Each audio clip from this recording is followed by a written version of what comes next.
Assalamualaikum warahmatullahi wabarakatuh. Kembali lagi dengan saya Ananda di Putri Oktavira.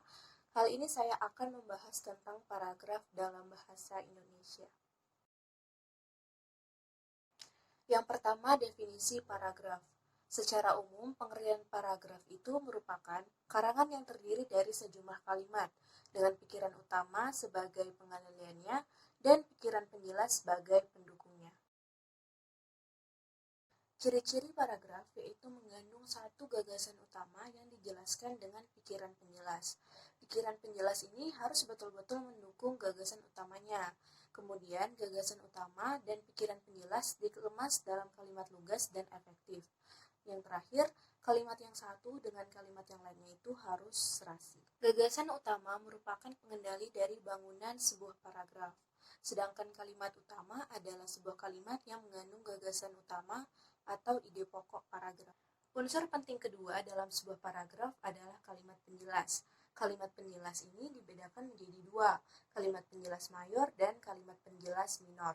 Kalimat penjelas mayor adalah sebuah kalimat penjelas yang secara langsung menjelaskan gagasan utama dalam sebuah paragraf. Sedangkan kalimat penjelas minor ini tidak secara langsung menjelaskan gagasan utama dalam sebuah paragraf. Selanjutnya, masuk ke fungsi paragraf. Bagi penulis, paragraf itu dapat berfungsi sebagai wadah untuk mengungkapkan sebuah ide dan memudahkan pengertian dan pemahaman. Sedangkan bagi pembaca ini sangat tertarik dan bersemangat membaca paragraf per paragraf karena tidak cepat bosan atau tidak melelahkan. Syarat paragraf.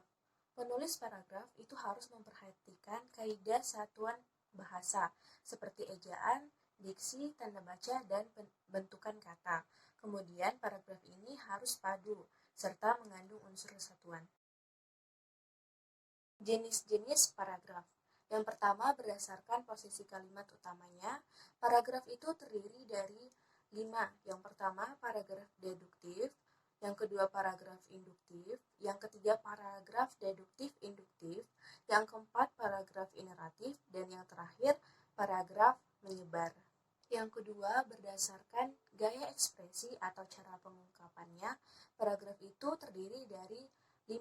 Paragraf eksposisi, paragraf argumentasi, paragraf persuasi, paragraf narasi, dan paragraf deskripsi. Dan yang ketiga, berdasarkan urutannya. Pada umumnya, suatu karangan itu terdiri dari paragraf pembuka, paragraf isi, dan paragraf penutup.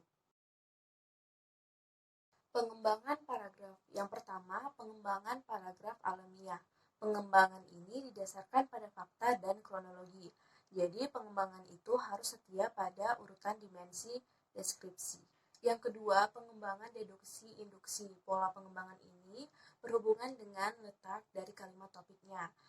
Pengembangan deduksi ini dimulai dari sifat-sifat umum menuju sifat-sifat khusus, sedangkan paragraf induksi ini dimulai dari hal-hal yang sifatnya khusus menuju hal-hal yang sifatnya umum. Yang ketiga, pengembangan analogi. Lazimnya ini dimulai dari sesuatu yang umum atau sesuatu yang banyak dikenal oleh publik. Yang keempat, ada pengembangan klasifikasi. Paragraf klasifikasi adalah sebuah paragraf yang mana topik utamanya ini dikelompokkan menjadi beberapa kelompok sesuai dengan ciri atau sifat tertentu. Paragraf ini sangat memudahkan pembaca karena kelas-kelasnya serta tipe-tipenya itu jelas. Yang kelima, ada pola pengembangan komparatif dan konstratif. Pola pengembangan komparatif ini merupakan sebuah pola mengembangkan paragraf dengan cara melakukan perbandingan melalui mencermati dimensi-dimensi kesamaannya. Sedangkan pengembangan konstratif ini merupakan sebaliknya. Perbandingan dilakukan dengan cara mencermati dimensi-dimensi perbedaannya. Yang keenam, ada pengembangan sebab akibat. Paragraf sebab akibat itu merupakan sebuah paragraf yang diawali dengan fakta-fakta khusus yang dinamakan sebab, kemudian menjadi fakta umum di bagian akhir yang dinamakan akibat. Yang ketujuh, ada pengembangan klimaks antiklimaks, dan yang terakhir ada pengembangan definisi.